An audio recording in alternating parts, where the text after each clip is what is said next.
예, 지금 보신 것처럼 서울구치소 앞도 그리고 서부지법 앞에도 지지자들이 모여 있습니다. 김수인 평론가님, 지지자들이 점점 모이고 있는 상황인데 좀 어떤 모습이 전망이 되십니까?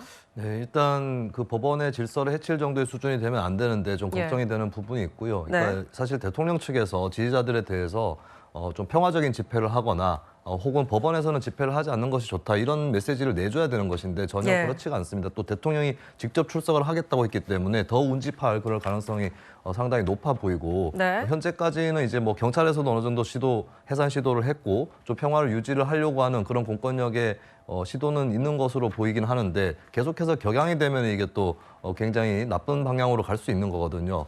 상당히 걱정이 되는 부분이고 저는 최근에 뭐 사실 뭐 특정 부류의 문제만은 아니겠지만 법원이라든지 헌법재판소 앞에서 사법부를 압박한다라고 공식적으로 얘기를 하면서까지 시위를 하는 흐름들이 생겨나고 있는데 예. 굉장히 바람직하지 않은 흐름이에요. 네. 사법부는 독립적으로 법에 따라 양심에 따라 판결을 하는 것이고 오히려 시민들이 시위를 해야 한다면 사법부의 양심과 독립성을 지켜주기 위한 시위를 해야 됩니다. 그리고 압박이라는 것을 한다면 정치적인 압박인 것이고 예를 들어서 정당 앞에 가서 시위를 한다. 이런 것들은 충분히 해볼 수 있는 거죠. 근데 예. 사법부에 시위를 한다라고 하는 것은 사실 법관들이 양심에 따라서 판단하는 거지 군중을 보고 판단하는 게 아니거든요. 그런 예. 의미에서는 법관에 대한 중대한 무시이자 모독이다라고 하는 점을 좀 말씀을 드리고 뭐 윤 대통령 지지층 입장에서는 뭐 대통령이 오는 차도 보고 싶고 이런 생각도 들 수 있는데 네. 시위를 하게 된다면 평화적인 시위를 해야 된다. 그리고 법관이 어떤 결정을 하든 거기에 대해서는 승복해야 된다. 이 말씀을 좀 드리겠습니다. 예, 평화적인 시위를 해야 한다라고 제언을 주셨습니다. 지금 보시는 것처럼 서울구치소와 서울 서부지법 앞에도 지지자가 있지만요. 지금 서울 광화문 앞에도 지지자들이 모여 있습니다. 영상으로 좀 저희가 보여드릴 텐데 예, 수많은 지지자들이 서울 광화문에 모여 있습니다. 태극기를 흔들고 있는 모습인데 정확한 규모는 저희가 파악이 되면 바로 전해드리겠습니다. 예, 허전 변호사님. 지금 영장 심사 뒤에 윤석열 대통령이 서울 서부지법 내에서 대기를 한다고 하거든요.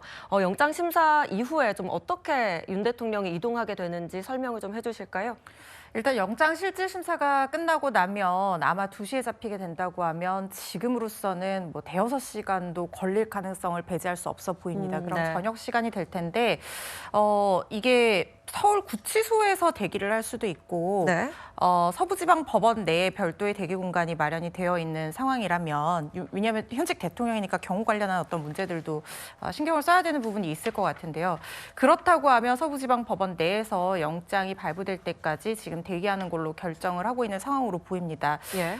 통상적인 경우에는 법원 안에서 대기를 한다는 것이 뭐 특히 밤늦게 결정이 되거나 하는 경우에는 여의치가 않기 때문에 구치소로 이동을 해서 대기를 하는 경우들이 많거든요. 네. 그런데 지금 나오는 속보로는 윤석열 대통령이 서부지법 내에서 대기를 한다는 걸로 봐서는 구치소까지 이동하는 데 또 한 번의 혼란이라든가 경호 문제 등의 문제가 발생을 할 수도 있다는 그런 판단 내에서 서부지방법원 내에서 공간을 마련해서 대기하기로 결정을 한 상황으로 보입니다.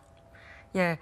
쟁점도 좀 이어서 여쭤보고 싶은데 일단 구속영장 심사라는 것이 뭐 도주 우려라든지 증거인멸 우려라든지 재범 가능성, 범죄의 중대성 이런 4가지를 중점적으로 살펴보지 않습니까? 좀 각각의 쟁점 좀 짚어주시죠. 네. 네, 영장 발부의 요건은 가장 크게 2가지로 나뉩니다. 도주의 우려 그리고 증거인멸의 우려입니다. 범죄가 어느 정도 소명이 된다라고 하면 이 2가지를 보게 되는 건데 그래서 첫 번째 단계로 윤석열 대통령이 지금 의심을 받고 있는 내란 우두머리 혐의 그리고 직권남용 혐의가 어디까지 소명되는지를 두고 다툴 것으로 보입니다. 그 부분에서 바로 윤석열 대통령이 이번 비상계엄의 선포 및 해제 과정이 내란의 목적, 그러니까 국헌문란의 목적이라든가 이런 것들이 없었고 그리고 폭동에 이르를 정도가 아닌 빠른 시간 내에 민주적인 절차로 종료되었다. 이 부분을 강하게 얘기를 할 것으로 보입니다. 하지만 주요 공범들의 관련 혐의가 이미 어느 정도 소명된다고 봐서 구속영장이 발부가 됐기 때문에 이 부분은 아마 이번 윤석열 대통령 영장실질심사에서도 참고가 될 거라는 생각이 들고요. 그리고 이 사건 같은 경우에는 사실 도주의 우려가 그다지 높다고 평가될 만한 사건은 원래는 아니었습니다.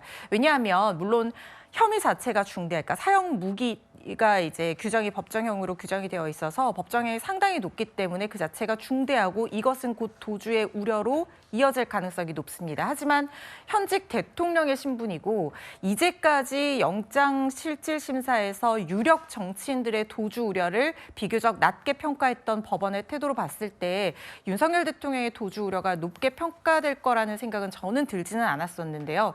그런데 문제는 뭐냐면 5번의 소환과 체포영장 집행에 윤석열 대통령이 불응을 했고 무엇보다도 수사를 진행을 하면서 체포영장이 집행된 이후에 출석 자체를 거부하면서 그러니까 진술 거부권을 행사하는 것은 불이익을 받지는 않습니다. 네. 그런데 그걸 넘어서서 다시 구치소 내에서 공수처로의 소환 자체를 불응하면서 수사에 비협조적인 태도로 나온 점이 증거인멸의 우려를 높이는 동시에 도주의 우려로 높이는 그래서 그 이전의 5번의 불응까지도 어떻게 보면 윤석열 대통령에게 연이어서 불리하게 작용하는 요소로 평가될 가능성을 높이는 그런 결과를 초래했다라는 생각이 들고요.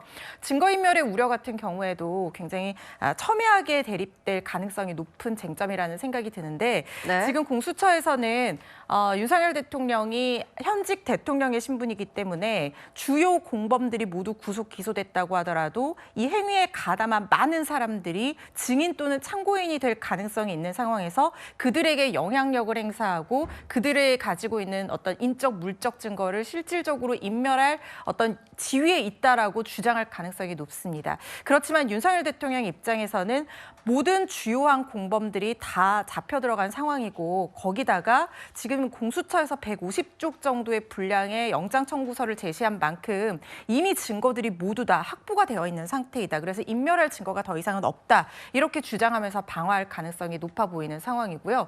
그리고 또 하나 문제가 되는 것이 재범의 위험성 부분입니다. 그러니까 공수처에서는 지금 2차, 3차 계엄까지도 선포하려고 했었다라는 관계자 진술을 확보하고 있는 상황으로 보이고 확신범이라는 용어까지 써가면서 윤석열 대통령의 재범 가능성에 대해서 굉장히 강하다. 그래서 구속 수사가 필요하다라고 주장을 할 것으로 보이는데 윤석열 대통령 입장에서는 이미 상황이 종료된 데다가 권한이 정지된 상태이기 때문에 더 이상 비상계엄을 선포할 권한 자체가 없다라고 맞설 가능성이 높아 보이거든요. 이런 것들이 핵심 쟁점이 될 것으로 보입니다. 네, 윤 대통령 측에선 체포영장 집행 때와 마찬가지로 이 도주 우려도 증거인멸할 일도 없다 이렇게 좀 강조를 하고 있는데요. 이종근 평론가님, 네네. 윤 대통령 측이 앞서서 좀 이런 얘기를 했었어요.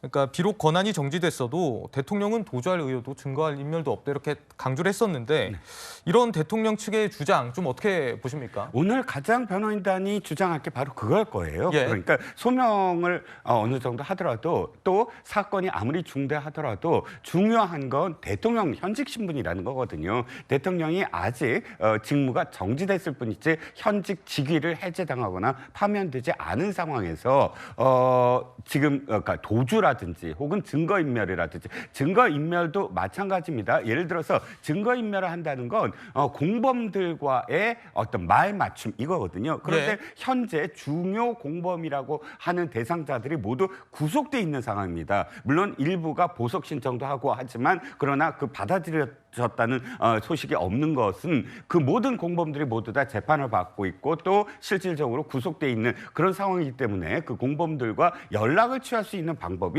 지금 현실적으로 불가능하다는 점. 그다음에 도주 우려 역시 사실상 상식적으로 생각을 할 때 아무리 수사에 불응을 한다고 하더라도 그 수사에 불응한 것이 도주로 이렇게 논리적으로 귀결될 수 있는 상황은 아니다라는 게 변호인단의 어떤 생각이거든요. 제가 예. 보기에는. 그래서 변호인단은 아마 지금 앵커께서 말씀하셨듯이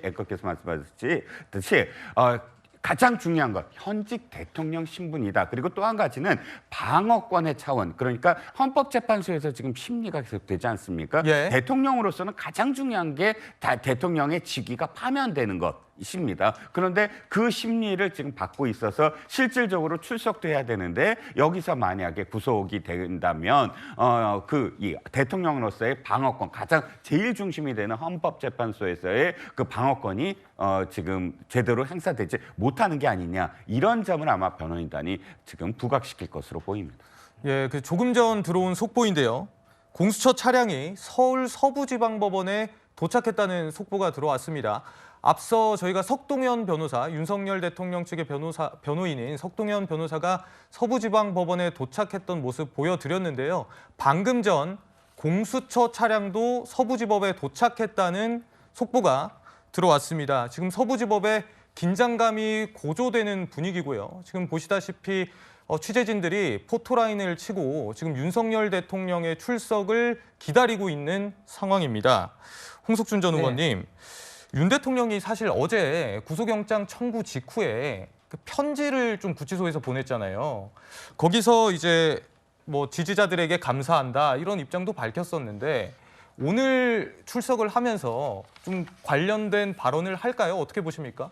글쎄 조금 전에 우리 이평론가도 말씀하신 것처럼 직접적으로 기자들의 이야기를 한다든지 또 지지자들에게 또 뭐 이야기를 하는 어떤 그런 장면은 없을 것 같습니다. 왜냐하면은 지금 현재 현직 대통령 신분으로 이렇게 체포돼서 수사받는 것도 처음인데 그런 걸 자꾸 이제 할수록 또 일부에서는 뭐 선동한다 뭐 그런 우려 그리고 그런 어떤 또 자료 화면이 또 남을 그런 어떤 것도 염려하지 않을까 이제 생각을 합니다. 지금 사실 대통령 이런 어떤 그 탄핵 어떤 전국에서 지난번 박근혜 대통령 때와는 확연하게 다른 게 지금 윤석열 대통령이 이렇게 탄핵하고 또 체포되고 수사받는 데에 대해서 굉장히 좀 아쉬워하고 그리고 이제 그 분노하는 어떤 국민들 지지자들이 굉장히 많다는 게 지난번 탄핵 국면하고 좀 다른 어떤 확연히 좀 다른 좀 상황입니다. 그렇기 때문에 대통령께서도 이렇게 음동설안에 나오셔서 한남동부터 해서 또 공수처 서울구치소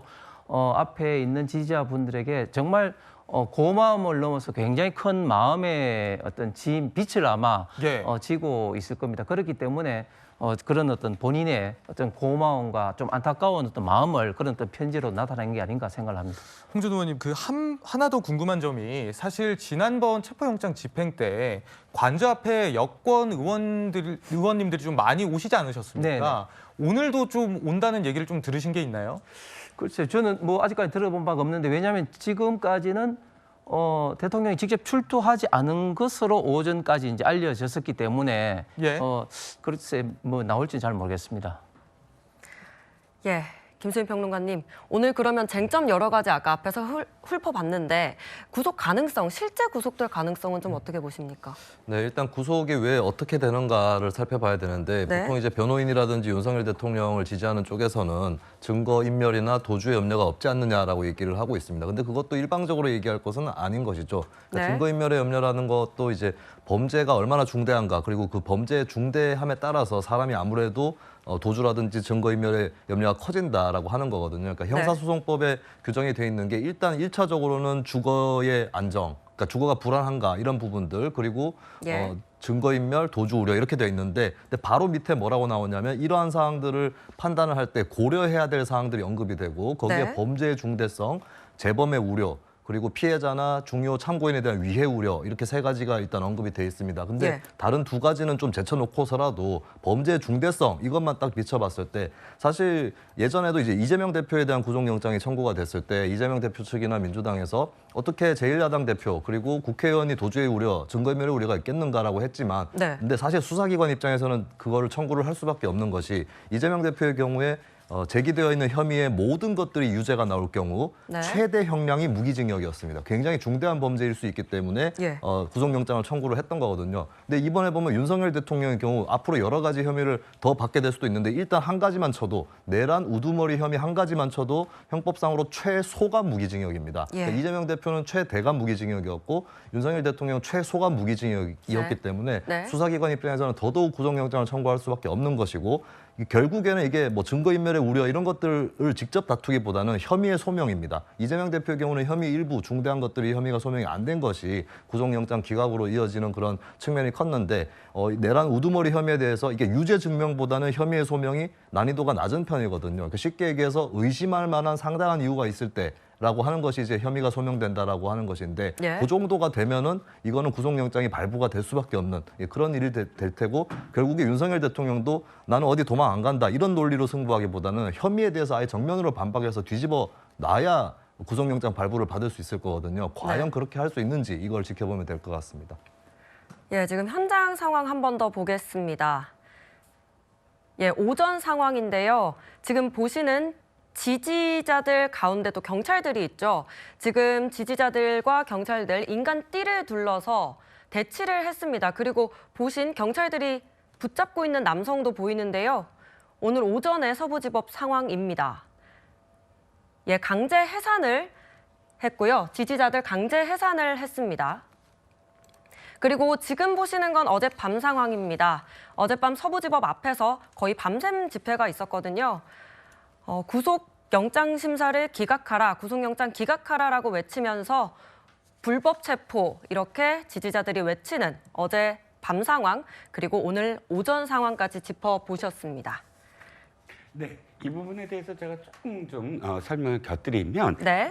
지금 이 인간띠를 두른 모습 보셨을 거예요. 그런데 지금 지지자들 사이에서 약간의 어떤 의견 차가 지금 있습니다. 의견 충돌되고 있는 부분이 지지자들 사이에서요. 네네. 예. 지난번에 체포영장이 집행됐을 때 그 앞에 한남동 일대에 있었던 그런 지지자들 사이에서 우리가 대통령의 지금 영장 집행을 막아야 된다, 몸으로 막아야 된다라는 측과 그런데 실질적으로 그렇게 할 필요가 없다라는 측이 부딪혔었어요. 예. 끝내는 거기서 논쟁이 벌어지고 하면서 일부 지지자들이 당시에 이제 이 집회를 이끌던 뭐 정광훈 목사라든지 또는 뭐 보수 유튜버들에게 굉장히 실망을 했다라는 목소리가 생겨나기 시작했어요. 네. 실질적으로 몸으로 막아야 되는데 몸으로 막지는 않고 거기서 노래 부르고 뭐 바베큐 파티를 하고 전혀 신경 쓰지 않았다라는 그런 그 의견들이 충돌이 되면서 도리어 서부지법 앞에서 좀 더 적극적으로 막자, 이번에는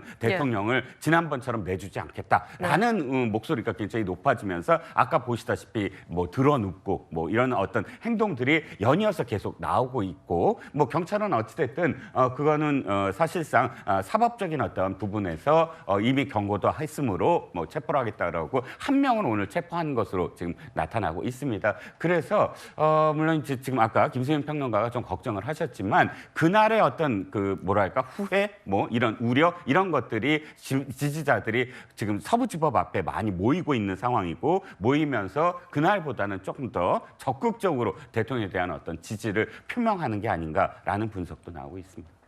예, 방금 언급해 주신 것처럼 오늘 오전 9시쯤에 이 경찰관을 폭행한 이 지지자 중 한 분, 남성 한 명이 현행범으로 체포가 되는 일도 있었습니다. 예, 좀 격앙되는 모습들이 보이는데요. 홍석준 전 의원님, 만약에 윤 대통령이 구속이 된다면 어제도 입장을 좀 간접적으로 전한 것처럼 옥중 정치를 하는 게 아니냐, 이런 분석이 좀 나오던데요. 글쎄요, 뭐 옥중 정치라는 게 뭐 어떻게 뭐 하는지는 모르겠습니다만 가끔 뭐 본인의 어떤 신경이라든지 그걸 뭐 굳이 한다면은 뭐 전달하는 수준인데 뭐 그게 얼마만큼 영향이 있는지는 모르겠습니다. 근데 한 가지 확실한 것은 이제 구속이 되면 이제 지금 현재 그 검찰과 공수처 이야기는 10일 나누어 가지고 수사를 하겠다는 거거든요. 예, 이것도 예. 참 초유의 일입니다. 그 구속영장 최대 구속 기간이 이제 20일인데 검찰도 뭐 반 쓰고 또 이 공수처도 이제 반을 쓰면서 뭐 이렇게 이제 진행을 하겠다는 건데, 네. 그렇기 때문에 지금 현재 우리 대한민국이 지금 사법 체계가 굉장히 좀 걱정스러운 게, 공수처라는 존재가 2019년도에 문재인 정부 때 이제 만들어지고 난 다음에 사실은 그동안 제대로 된 어떤 뭐 영장 집행이라든지 수사라든지 하는 어떤 그런 사례가 전혀 없었습니다. 그런 어떤 공수처가 지금 이렇게 어마어마한 어떤 대한민국의 운명을 좌우할 만한 대통령, 현직 대통령에 대한 어떤 수사와 또 기소를 앞두고 있는 이런 어떤 단계에서 하다 보니까 네. 굉장히 모든 게 지금 뒤죽박죽 돼 있고, 영장 발부부터 지금 현재 집행까지 이렇게 돼 있는데, 지금 공수처가 갖고 있는 수사 자료만 하더라도 또 검찰에서 인계받은 게 또 대부분이기 때문에 이것을 또 어떻게 공수처가 해석해서 대통령하고 뭐 질의한다든지 이렇게 하는 것 자체가 네. 굉장히 지금 현재 뒤죽박죽 돼 있고, 그러면 뒤에 그러면 뭐 검찰에서 하는 건 또 뭐냐, 또 이런 게 되는 것이죠. 그래서 굉장히 앞으로 사법 절차 과정이 지금 현재 공수처장과 국수본부장도 지금 고발되어 있습니다만은 절차상에 굉장히 많은 문제점이 향후 본안 재판뿐만 아니라 여러 가지 어떤 후폭풍도 굉장히 클 것 같습니다.